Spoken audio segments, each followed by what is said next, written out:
महाराष्ट्रात भुसार भाजीपाला बाजारात मिळून वार्षिक 2 लाख कोटी रुपयांची उलाढाल होते। नोटाबंदीमुळे हा व्यवहार अडचणीत आला। हातात रोख पैसे मिळत नसल्याने शेतकरी नाराज असल्याचा विरोधकांचा दावा आहे। त्यामुळे वार्षिक 1200 कोटींची उलाढाल आणि देशातल्या मोठ्या बाजार समितीपैकी एक असलेल्या लातूरच्या बाजार समितीत आम्ही पोहोचलो। या बाजार समितीतल्या व्यापारी, शेतकरी आणि सर्व संलग्न संघटनांना, घटकांना या नोटाबंदीबद्दल काय वाटतं हे आम्ही जाणून घेतलंय।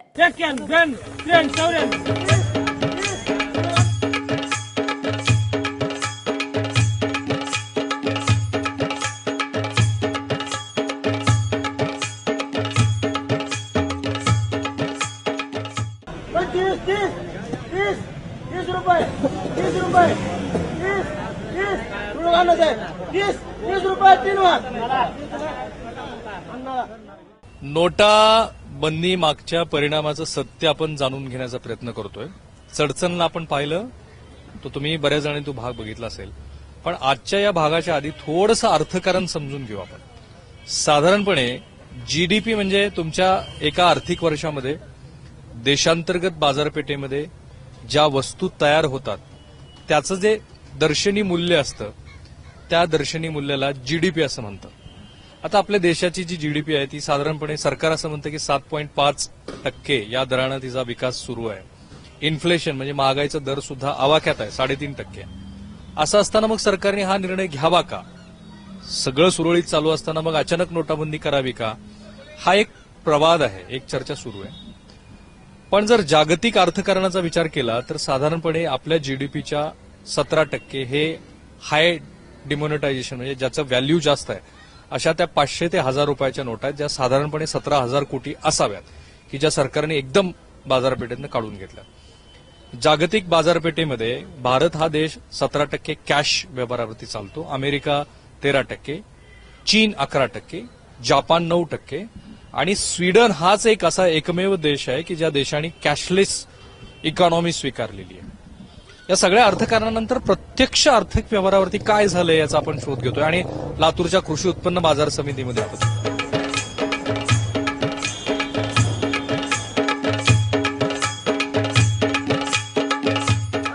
आपण लातूरची बाजार समिती ही जाणीवपूर्वक निवडलेली आहे, कारण ही देशातली एक मोठ्या बाजार समितीमध्ये एक ओळखली जाते। साधारणतः 10 वाजता इथे सौदे सुरू होतात। आता 10:30च्या नंतर इथे तूर आणि सोयाबीनचे सौदे होणार आहेत। 627 इथे व्यापारी आहेत की ज्यापैकी 567 जण हे प्रत्यक्ष खरेदीदार आहेत। 528 अशी शॉप्स आहेत की जिथे एका शॉपमध्ये 4 ते 5 जण व्यवहार करत असतात। परिणाम झालाय नोटाबंदी? परिणाम आहे। तकलीफ, पैसा मिळाना, चिल्लर मिळाना, नोट निघाली तर पुन्हा वेळेवर देवाणघेवाण होईना। म्हणजे काय होईल? म्हणजे पैसेच नाही तर कुठून होणार आहे? लोक तर जातात की एटीएम मध्ये पैसे कुठे मिळते तर काय एटीएम मध्ये काय असं होतंय। 2-2.5 रोज तुम्हाला किती लागतात पैसे?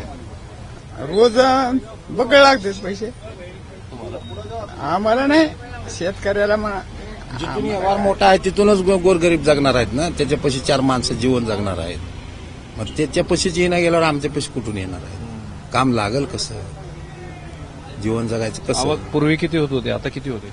पूर्वीची आवक वेगळी, आताची आवक वेगळी। पैसाच मिळणार तर आणतात कशाला लोक? ते चेक भेटतो, कोण्या शेतकऱ्याला कळतंय ते चेक, कुणाला कळत नाही।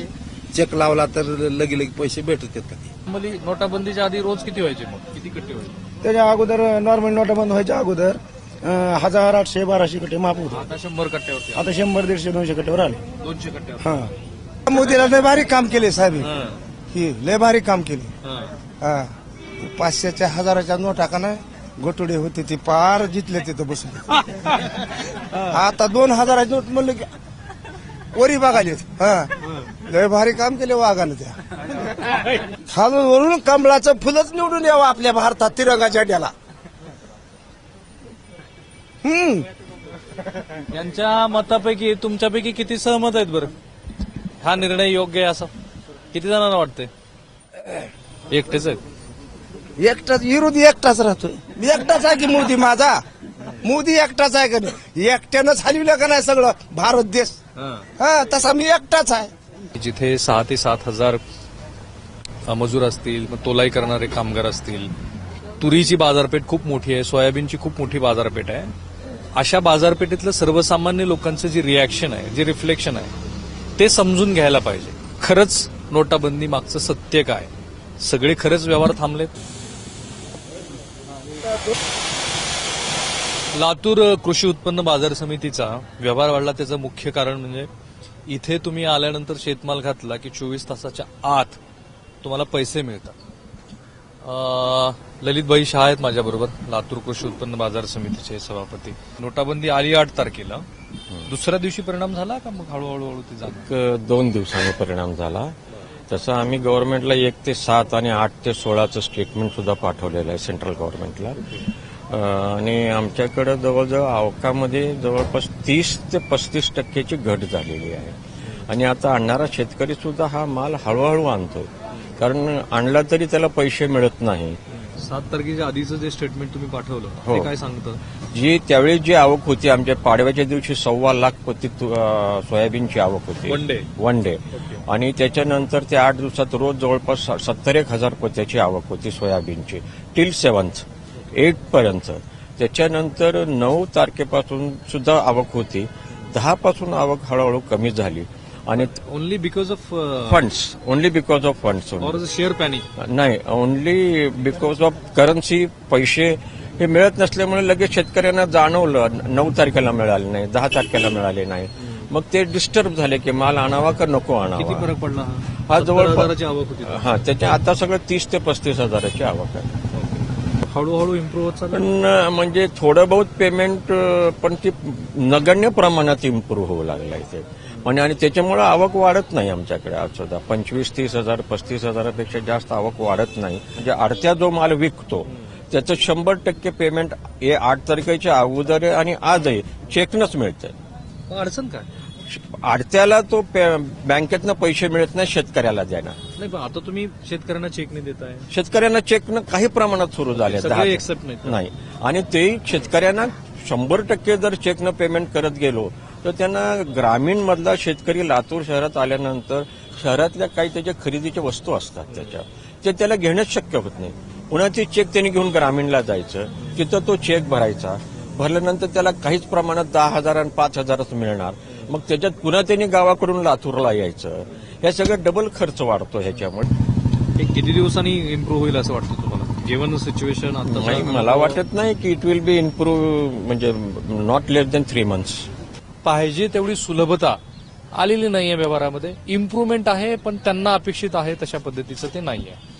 परंतु एवढ्या चर्चेनंतर सुद्धा कुणीही हा निर्णय योग्य नाही असं म्हणत नाही. अंमलबजावणीमध्ये प्रॉब्लेम आहे. शेतकऱ्यांशी बोलूया, आणखी व्यापाऱ्यांशी बोलूया.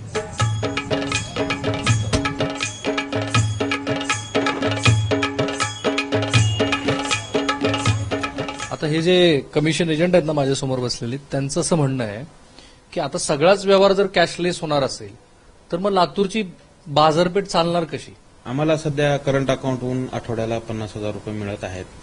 परंतु लांबून येणारे जे भाडे आहेत, बिदर, कर्नाटक, नारायणखेड या भागातून जो माल येतो त्यांना जवळपास 95 ते 100 रुपये क्विंटल भाडं द्यावं लागतं. आणि एका टेम्पोत साधारणतः 8 ते 9 टन माल येतो. तर त्याचं भाडं 9-10 हजार रुपये होतं. तर समजा मी दिवसा 10,000 रुपये जरी काढले तरी एखाद्या टेम्पोचं भाडं त्याच्यातून मला वळतं करून देता येईल. आणि 3-4 50,000चं लिमिट दिले आठवड्याला 50चं लिमिट आहे. तुमचे 3-4 अकाउंट तर असणारच आहे. नाही तसं नसतं साहेब.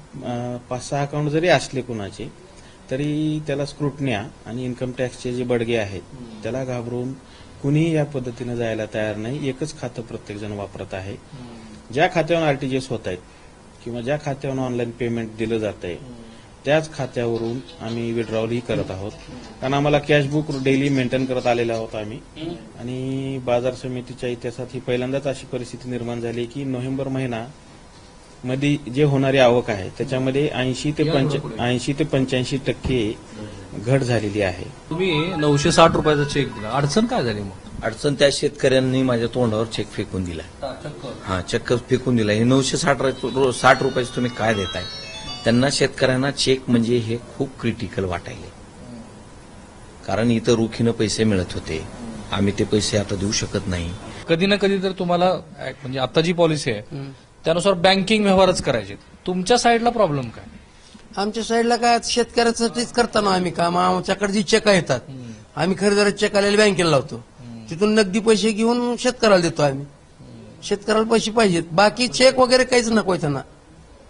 त्यांना नकोय का तुम्हाला नकोय? नाही, आम्हाला काय आम्हाला अडचण नाही, पण शेतकरीच नेत नाहीत ना.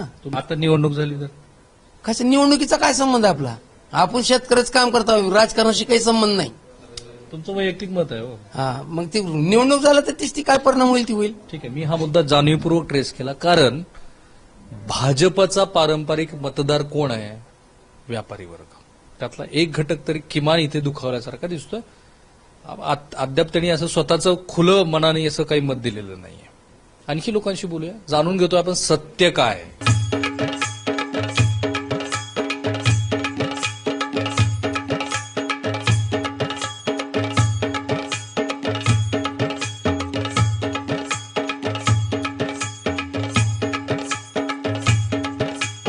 ही अशी कदाचित महाराष्ट्रातली एक मोठी बाजार समिती असेल की जिथे पूर्ण ट्रान्झॅक्शन्स ऑलमोस्ट 50% ट्रान्झॅक्शन्स हे नोटाबंदीनंतर आता चेकवरती सुरू झालेले आहेत. सचिवांना आपण बोलूया. वस्तुस्थिती सत्याचा शोध आहे आपल्या नोट यात्रेमध्ये आपण सत्याचा शोध घेतोय. हे तुमच्या बाजार समितीतले जे व्यवहार आहेत ते आता जवळपास 50% हे चेकनी होत आहेत. हो, अगदी बरोबर आहे. आता आम्ही तसं माननीय पणन संचालक महोदयांनी एक परिपत्रक काढलं होतं. त्यानुसार त्या परिपत्रकानुसार आम्ही सर्व आडते खरीददार या ठिकाणी सर्वांना आवाहन केलं, पेपरला बातमी दिली की कॅशलेस व्यवहार जास्तीत जास्त करावं, शेतकऱ्यांना त्यांचं पेमेंट चेक, आरटीजीएस, इंटरनेट बँकिंगद्वारे करावं. त्या दृष्टीनं आता जवळपास आमच्याकडे 50% व्यवहार हे त्या कॅशलेस होत आहेत. हे आता अडॉप्ट करण्याचं कारण म्हणजे की सध्या जे चलन तुटवडा होता त्यावेळेला नाईलाजाने त्यांना शेतकऱ्यांना पेमेंट चेकनं आरटीजीएसद्वारे करणं गरजेचं होतं आणि ते शेतकऱ्यांनी मान्य केलं हळूहळू. आवक जी होती ती पहिल्या 2-3 दिवसात कमी होती. अगदी बरोबर आहे. नोटबंदी 8 तारखेपासून ज्यावेळेस सुरू झाली त्यानंतर त्यापूर्वीची जी आवक होती ती पहिल्या आठवड्यामध्ये ग्रॅज्युअली आवक कमीच होती.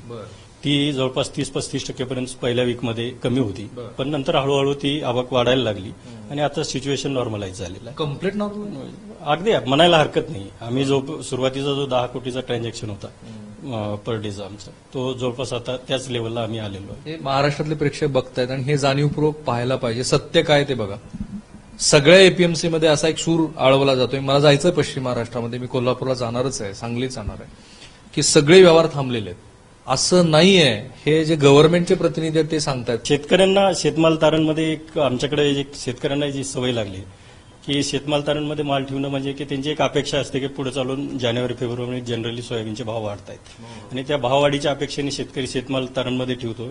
त्याला आम्ही लागलीच 75% रक्कम वितरित करतो. कसं आहे नोटाबंदीनंतर? नोटाबंदी थोडं अडचण झालं आणि काय नाही, आता 2000 चिल्लर नाही मिळणार नाही, हे प्रॉब्लेम झाला. चिल्लर कुठे भेटला?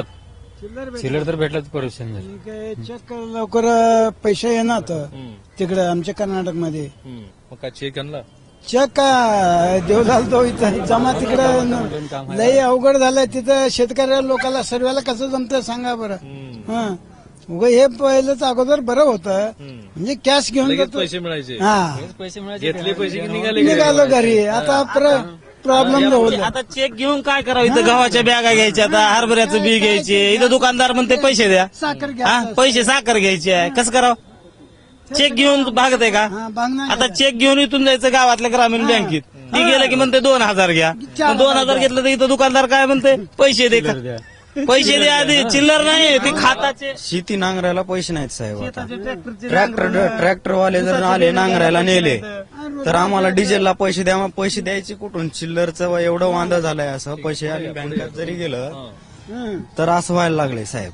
आणि आता सोयाबीनला प्रत्येक वर्षी 3600 रुपये स्टार्टिंग भाव सुरुवात होत होता आणि आता एकदम असं 2500 ते पार 3000 रुपयापर्यंतच्या भावामध्ये आहे साहेब. ती आवक वाढल्यामुळे झालं का? आवक नाही, नोटामुळेच झालं. आवकचं काय? नोटाबंदी जर नसतं, नोटाबंदी जर झाली नसती तर सगळे व्यवहार सुरळीत चालले असते आणि बाजार बी तसा उचलून चालला असता साहेब. शेतकऱ्यांना त्रास आहे, झालेला आहे. त्यांना पैसे मिळत नाही डिझेलसाठी, त्यांना ऊसाचं बेनं घ्यायचं त्याच्यासाठी पैसे नाहीत, खुरपण्यासाठी पैसे नाहीत, यांना साखर घ्यायची तरी पुन्हा एकदा कौल घ्यायचा आहे. नरेंद्र मोदी यांचा हा निर्णय योग्य आहे असं तुमच्यापैकी किती शेतकऱ्यांना वाटतं? आश्चर्य वाटतं मला लोकांचं, विशेषतः शेतकऱ्यांचं, की हा जो घटक आहे ना समाजातला, हा कायम पिचलेला घटक आहे. कधी निसर्ग त्याला मारतो, कधी त्याला सरकारची धोरणं मारत असतात. आता तर नोटाबंदीमुळे त्याची सगळी अर्थव्यवस्था कोलॅप्स झाली अशा पद्धतीच्या माध्यमात चर्चा आहेत. इथेही शेतकऱ्यांना थोडासा त्रास झालेला आहे. असं असून सुद्धा 99% शेतकऱ्यांनी नरेंद्र मोदीच्या या निर्णयाला पाठिंबा दिलाय. पुन्हा एकदा कौल बघा, किती जणांना वाटतं हा निर्णय योग्य आहे? विरोधी पक्षांनी बघायला पाहिजे. हमारे माल बिका वाले हम बहुत परेशान हैं, बहुत परेशान हैं. कितने का माल गया? हमारा माल जो भी है 10,000 का होगा, 12,000 का होगा. ये हमारे को पैसे पेमेंट नकदी होना. अगर तुम्हें नहीं दिए, कैश दिए, तो हमारे को बैंक में हमारे फौरन पैसे मिलना. हमको जल्दी, हमें आते 2 बार 3 बार हमारे को. कहाँ से आया? लामजाना करीब से है. 40 किलोमीटर से. डीसीसी बैंक का है. हाँ, यहाँ पैसे मिलना हमारे को. डीसीसी बैंक में पैसे? हाँ, हमारे गाँव की बोल तो हमारे को अच्छा होता है. वहाँ पे मिलते फिर वो? हाँ, कोई प्रॉब्लम नहीं? हाँ, कहीं भी मिलना, हमारे जल्दी मिलना पैसे पूरे, या तो नकदी मिलना. अच्छा, क्या सोचते हैं आप ये निर्णय के बारे में? कौन सा निर्णय? ये जो नोटाबंदी का मोदी साहब ने, हम बहुत परेशान है ना. हमारी नोट 1 500 की चली नहीं, हम पैसे चलते आए, बोमबट्टी फिरे, हमारी हजामत रही, हमारा खाना पीना बंद पड़ा. हम परेशान आहे ना. बँकेत जावा, बँकेत 2,000 नोट द्यायला, त्याला 4 लावलेले. शेतकऱ्याला ताप उठला, एवढे निपारी भांडण होऊन गेले. लय चुकलंय मग मोदीचं. चांगलं झालंय, पण हे 9 घोटाळे हो का असले. कमाल आहे बघा. त्रास तर आहे, चांगलं तर चांगलं आहे. बरोबर आहे ना. काय बरोबर? कारण शेतकरी कसा आहे, कोणी अपेक्षा नाही बुवा इथं आल्याच्या नंतर माल ज्यावेळेस टाकला आपण, माल टाकल्याच्या नंतर 10-5 हजार रुपये उचल घेऊन तो आपलं जे बी काही आवश्यक वस्तू आहेत शेतीमध्ये निर्णय चुकला. हा? नाही, निर्णय चांगला आहे, पण काहीतरी नगदी मिळालं पाहिजे शेतकऱ्याला. असं बोलाले हो. शेतकरी आहे चाच्यापासून ते तिथपर्यंत सगळ्याचं असं मत आहे की निर्णय चांगला आहे. पैसे आम्हाला लवकर कसे मिळतील? 2-2 रुपये वो जो हमारे है, वो जो हमारे पैसे वो जल्दी हमको मिलने चाहिए. निर्णय आपका अच्छा है. त्यांना जळ लागल्यानंतर ते असं.